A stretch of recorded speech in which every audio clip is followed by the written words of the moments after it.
আপনারা হিরো বলতে কি বুঝেন? মানে স্টাইলিশ, সুন্দর, চুল বড় বড়, বাট এই হিরো এমন না। সে চুল ছাড়া হিরো। হাই, রাসেল মিয়াকে চেনেন? বাংলাদেশের ওয়ান অ্যান্ড অনলি পাপ মুক্ত হিরো। নতুন একটা সিনেমা আসতেছে, সিনেমার সম্ভবত ফার্স্ট লুক দিচ্ছে আর কি।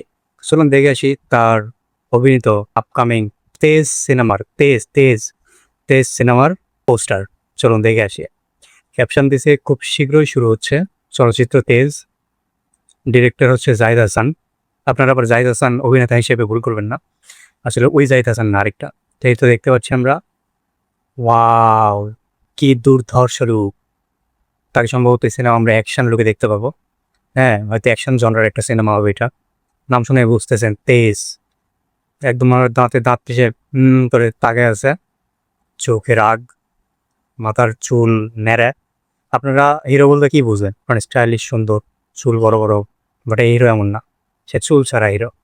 ঘেমে একাকার, মারামারি করছে মনে হয়, এখানে একটু রক্তের দাগ। সে একটা রাগী হিরো লাগতেছে। ওয়াও! আপনাদের কাছে কেমন লাগলো ফার্স্ট লুক তেজ সিনেমার? তো কমেন্ট করে জানাবেন।